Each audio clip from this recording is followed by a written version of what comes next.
Hello, I'm Pierre Bousseau from EDF Energy, and I will present you EDF Group development and use of data-driven maintenance tools and strategies in the framework of ROMEO European Project and with a Teesside wind farm used as a pilot test case. So first of all, EDF Group operates more than 10 gigawatts of onshore wind farms. It operates also offshore wind farm with Teesside life and participation in sea power. And the group has also developments going on offshore with 4.5 gigawatts at different stages of development. And also we have a floating offshore project with Provence Grand Large, and we are well in line with the main objective of ROMEO European Project, that is a reduction of the LCoE with the development and the use of reliable operation and maintenance decisions and strategies. The main participation of EDF is focused on the development of the physical diagnosis and prognosis algorithms, and also on the development demonstration of the tools strategies developed by EDF and partners on the Teesside test case.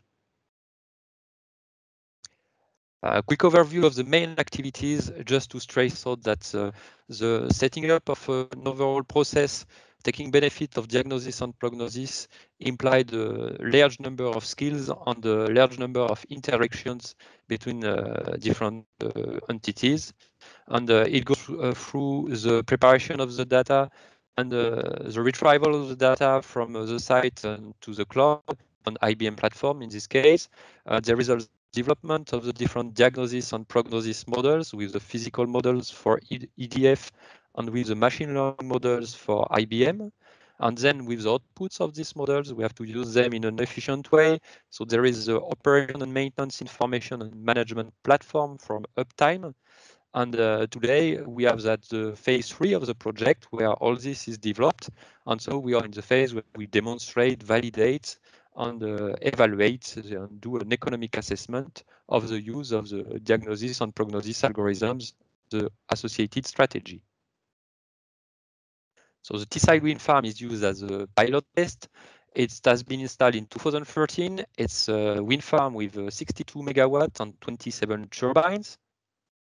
So with respect to the data that we get from Teesside, there are SCADA data, condition monitoring system of the mechanical drivetrain, work orders, and all in all, it's close to 7 gigabytes of data. And dealing with efficient data-driven operation and maintenance tools and strategies, there are lots of questions that's in mind and that's come in mind, and that has to be taken into account, formally or informally.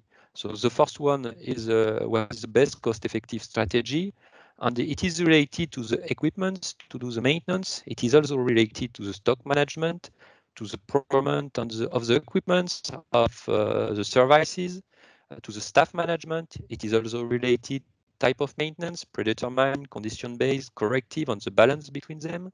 And it is linked also to the components, the fiability, the maintainability of the component. It requires some work on definition of concepts for the operation maintenance tools, for the diagnosis and prognosis models. So there is development of these models to be done, the implementation, the evaluation. Once we get this evaluation, we can go up to the optimization. And then after that, there is also the question of the acceptability by the user, final user of the tools developed. And we have also to find a winning path from the idea up to the final product that is used in a day-to-day basis. Here is a mapping of the different processes that has been implemented for the Teesside test case. We have 13 sub-processes that have been implemented so that to use diagnosis and prognosis algorithm and benefit from them. On the top left, there is a normal, usual operation and maintenance processes from the operator at Teesside. Then there is a preparation of data sets for training and evaluation of the different diagnosis and prognosis models. Close to the cloud, we have the data transfer to IBM platform. In IBM platform, we have the launching of the diagnosis and prognosis algorithms, be it physical with 5 modules for EDF, or be it based on machine learning approach for IBM. And there is also the decision-making phase that uses output of the previous models.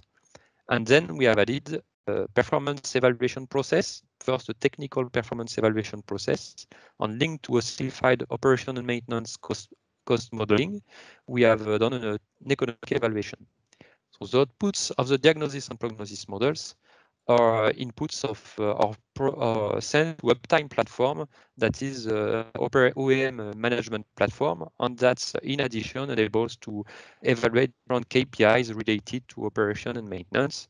And these data are then available for the operator to operate its wind farm with the inputs from the diagnosis and prognosis.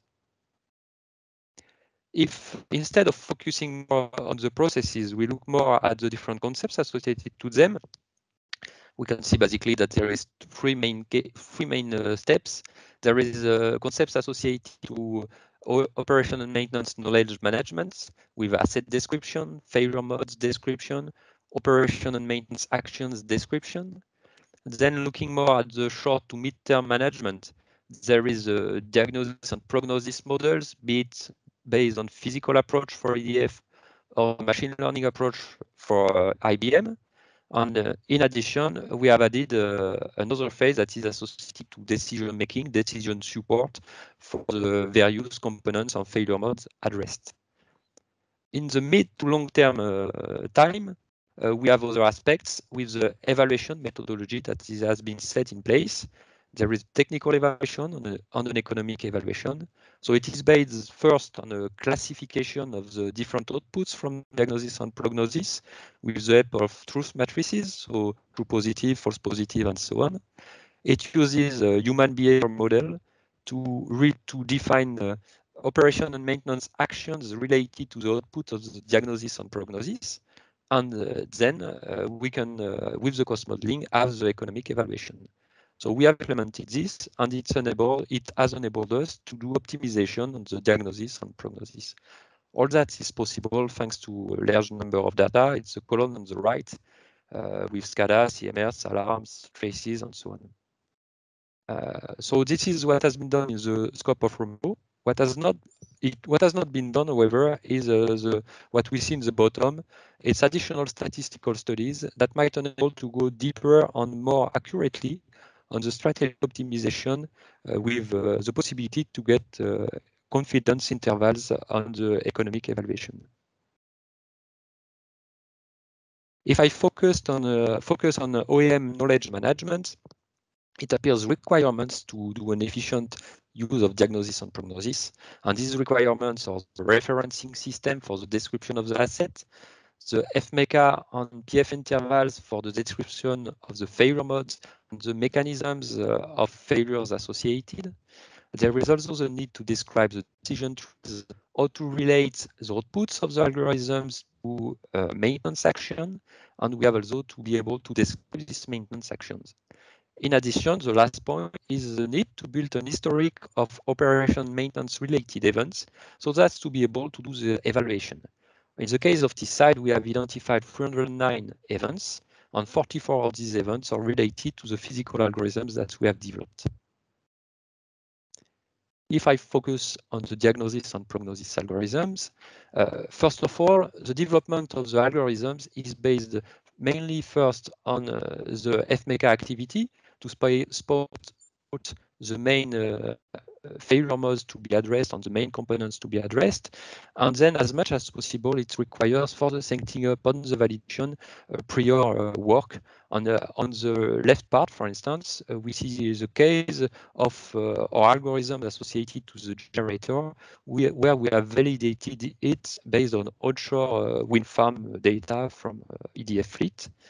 For other cases, it is not that easy to have from the fleet failures well reported, and we have built for the electrical drivetrain a small-scale bench test that enables us to generate failure data sets, notably with short circuits, be it phase ground, phase to phase, or interturn short circuit, but other type of failures also.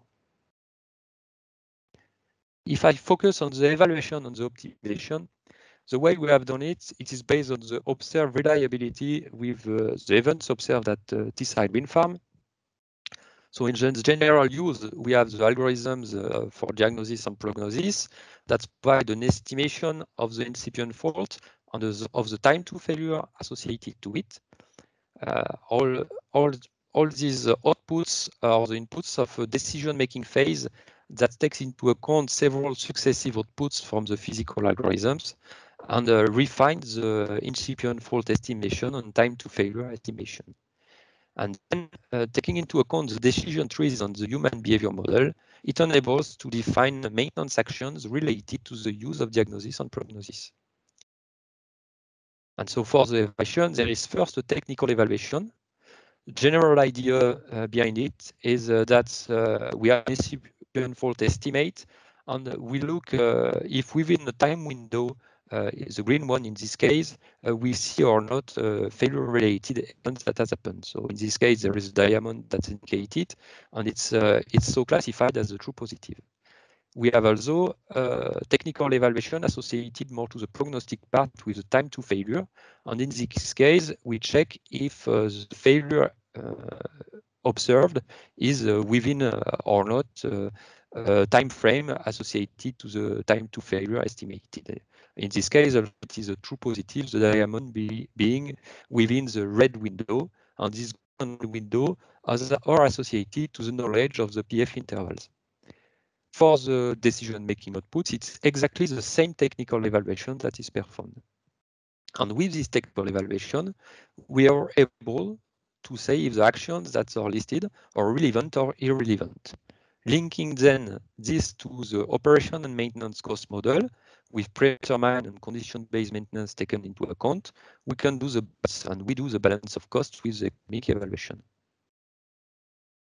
So next slide here, it's an example for the algorithm associated to the transformer, where we have 25 events that has been reported on a 6-year period.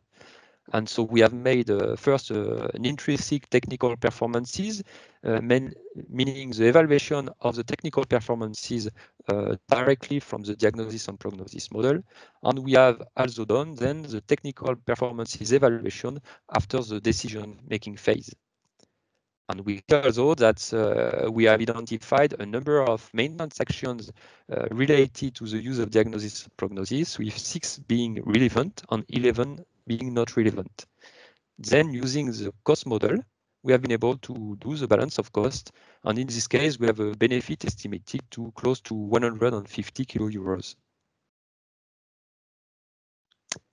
But then the question is that we have an estimation, but is it statistically representative or not?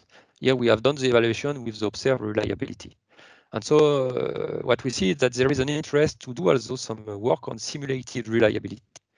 And really to be sure of the statistical representativeness. And also it enables to account for more profound changes in the predetermined maintenance with using condition-based maintenance and diagnosis and prognosis algorithms. So basically, it's a problem with 4 unknowns: the pool turbines taken into account, the number of years of observation, the failure rate characteristics, the performances of the algorithms, and the cost balance with the confidence intervals. So with any 3 of this information, we can have the 4th one, and well, or either the 4th one or either constraints of the 4th one. So in conclusion, we have developed, implemented, and evaluating an overall operation and maintenance process with diagnosis and prognosis. We have seen that it requires a large panel of skills to do so. We have been able to go up to the economic evaluation of the operation and maintenance strategy, and then to do an optimization also with this economic evaluation. And up to the end of the project, we will go on with the update of the evaluation of this process. So it's up to mid-2022. As recommendations, we have 3 recommendations. One, that is there is a need to formalize the prerequisite for an efficient use of diagnosis and prognosis algorithms. So we list here the FMECA, the PF intervals, so potential to functional failure intervals, the decision trees, and so on. And there is also a great interest on taking into account the evaluation phase, both technical and economic, because it's on the path of the operation and maintenance strategy optimization. And what we see also is that there is a great interest in having both the evaluation made with observed and simulated reliability. So I thank you for your attention.